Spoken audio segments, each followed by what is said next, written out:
year on a jams they have in the federal government because of just regulatory authorities. This is what we do.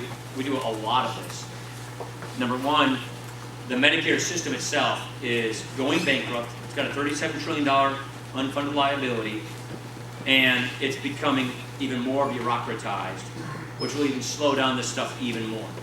We've got this new government agency that was in the healthcare law called the IPAB, Independent Payment Advisory Board. It's 15 people that the president will appoint to this board next year, and that board will decide how you, meaning how Medicare providers are reimbursed.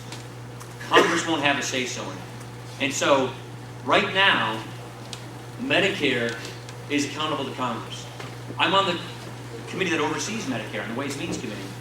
And so, if Medicare wants to impose anything, they got to go through Congress, because we're the elected branch, they're not.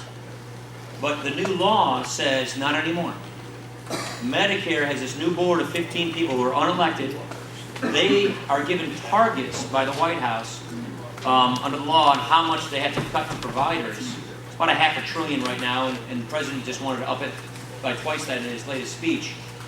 And so what they will do is unilaterally put price controls, and if Congress doesn't like it, Congress has to replace those price controls with other ones within the Medicare system, or vote with a supermajority to prevent that from happening. Now, you ask about constitutionality. I don't think this thing's constitutional, because what happened is this law, this healthcare law, gives authority from Congress to 15 appointed people by the president to unilaterally impose price controls on Medicare providers, which obviously leads to denied care.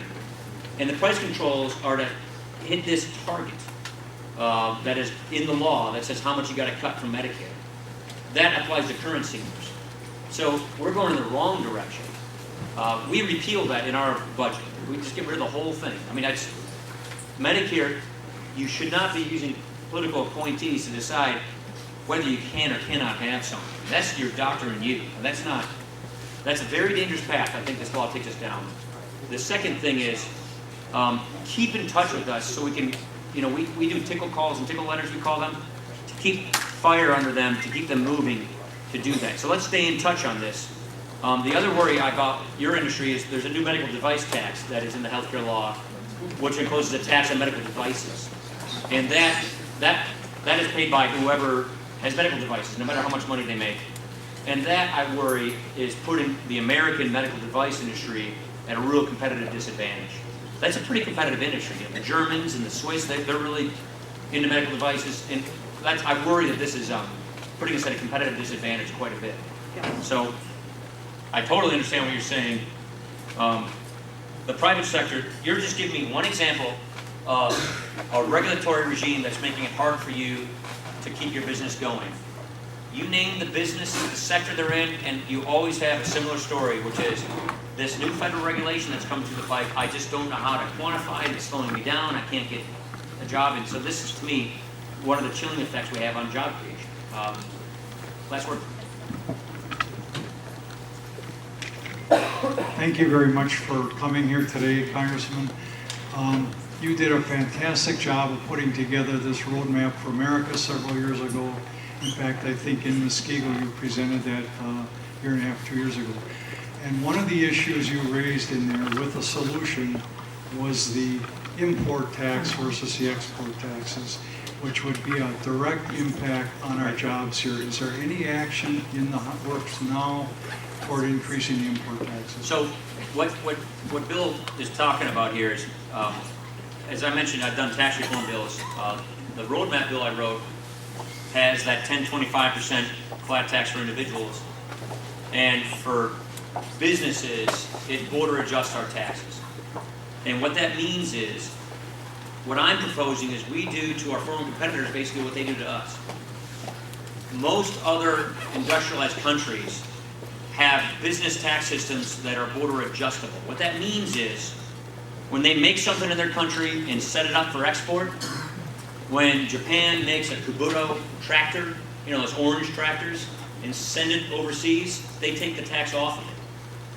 When a Racine-built case tractor, one of our red tractors is built and sent to Japan, they put a tax on it. So they take the tax off of their exports and put it on their imports. We do the opposite. We tax our exports and don't tax our imports. So it puts us at a real competitive disadvantage, especially in manufacturing. And so, look, most of our jobs, no, Wisconsin has more jobs tied to manufacturing than any other state in the country. It is the bread and butter of our economy. And so I've always said, let's change our tax laws to remove taxes off of American-made exports and put it on American imports to level that playing field. So if we're going to make a tractor here and send it to Japan, take the tax off it, and when that tractor comes in from Japan, put the tax on it, because they're doing the same thing to us when our tractor goes over there. But to me, it puts that level playing field. Herman Cain's plan does that. Herman Cain's plan, the 999 plan, is the only other plan I've seen out there that proposes border adjustability. To me, it's a critical competitiveness issue. It speaks to the kind of business taxation you have to have in order to be able to border adjust your tax. Without getting into the hardcore detail, you have to have a consumption kind of a tax on businesses in order to border adjust it, for it to be legal in international trade laws. And so I think that's very achievable, and I've long been in favor of border adjustability. I don't know that the White House is there for that. I've talked to Tim Geithner about this a couple of times.